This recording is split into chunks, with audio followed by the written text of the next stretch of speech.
All right, we are back on Morning Line. Thanks for joining us. Robert Eichert. Can I call you Bob? Rob.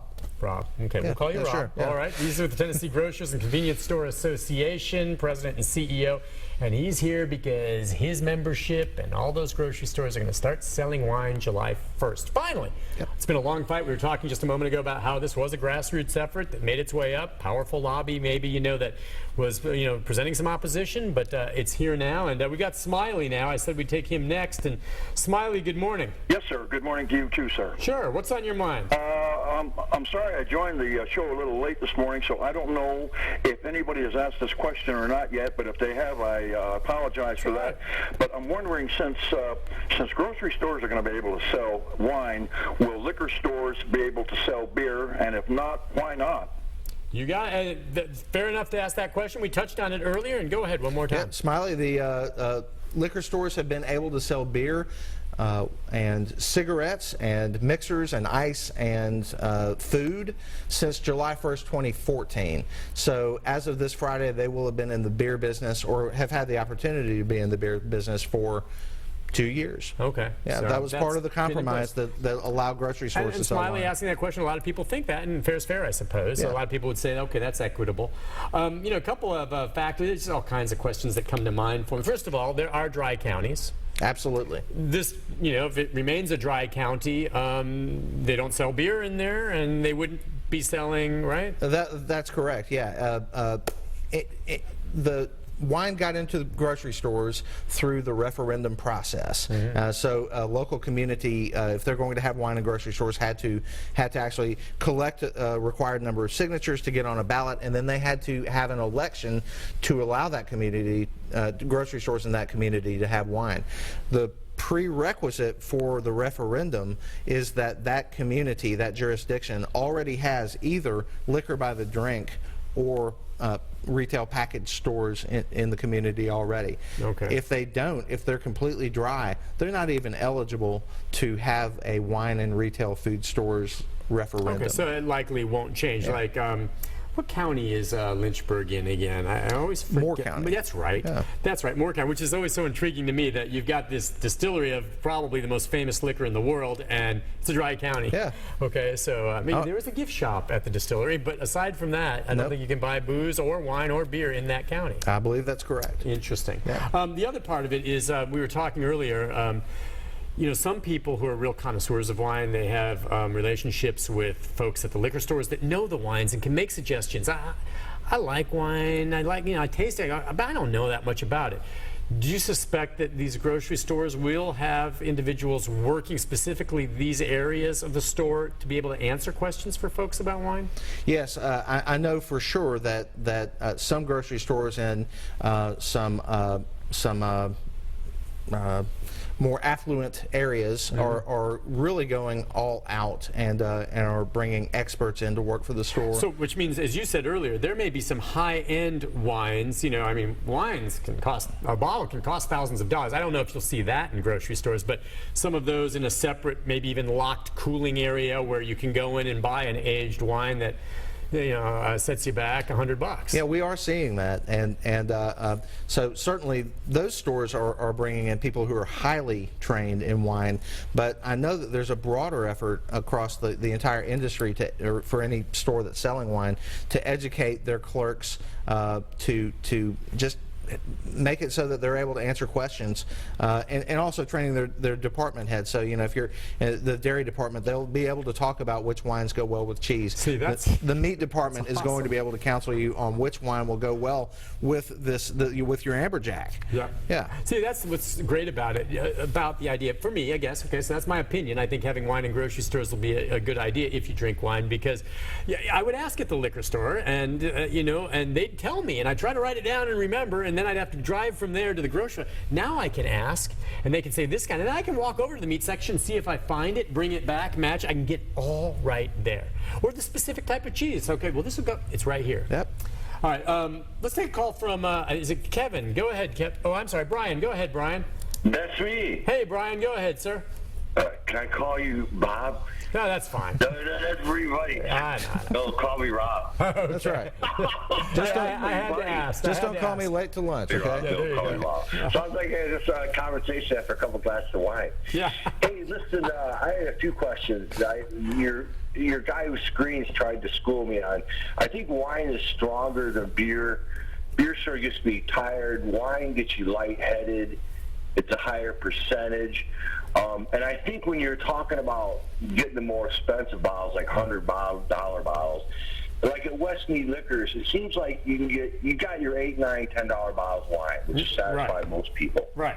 Then I think if you can get a really good bottle of wine for $30, $40. All right. $100, it's oddly enough not really. It jumps from 30 or 40 like 200 or 300 if you're the real connoisseur.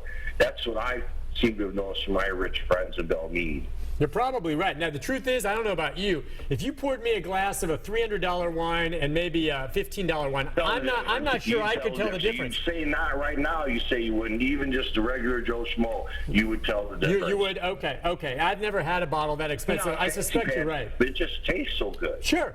I think you're right. Now, you know what? He brings up an interesting point when it comes to beers, and I don't know if this affects it or if there had been a time where grocery stores, have you heard of high gravity beers? Sure. Higher alcohol content beers that are almost like a cross between a beer and a wine, and I don't know that I ever saw those really for sale in grocery stores. Does this open the door to some of those high gravity beers? During the 2014 effort to get wine in grocery stores, there was a complementary effort, one that came alongside it to allow high gravity beer to be sold. Which again means high. You're saying what gravity is that? Higher alcohol. It means content. higher alcohol content. Yeah. And so right now, high gravity beer is regulated like it's an alcoholic beverage, like a wine or a spirit. So it can only be sold in packaged retail stores. On January 1st, 2017.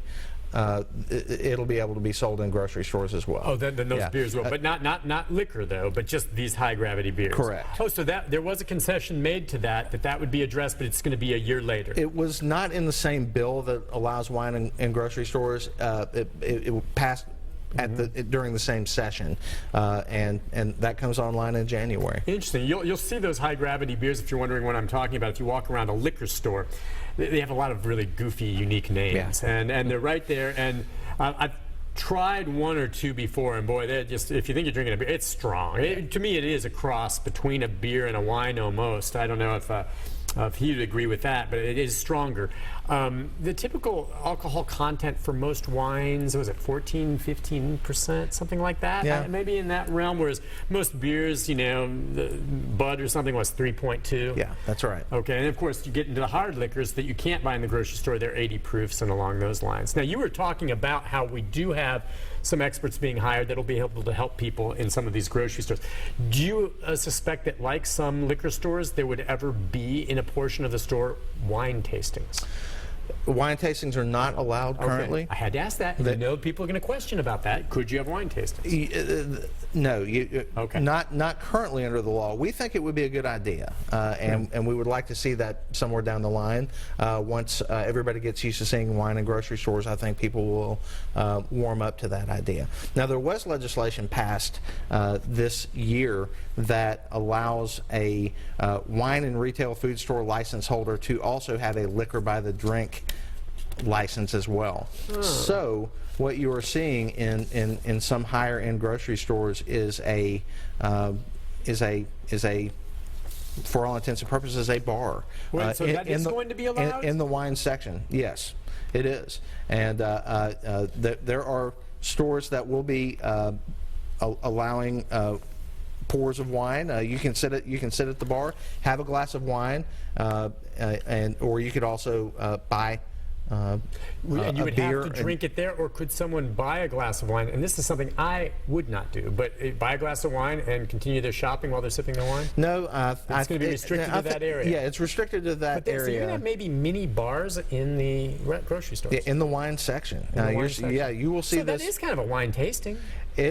It's not In a way. it's not I exactly know, a I know. sampling. It's not here. Try this. But you can buy a glass of wine. And the stores that are doing this, from what I understand, are doing it with you have a 2-drink maximum, and then you must be on your way. So you're not going to see people just sitting in the grocery store drinking alcohol all day. And it is a way for them to try wines that are for sale in the grocery store and then maybe buy them. I was going to say, okay, so that would be a sales feature, meaning that if I saw a bottle that I wanted to try and look and see if they have that on the menu up there and say, listen, I'd like to, you're not paying for it, so it's not a sampling, but I could take a little glass of it right there. Yes.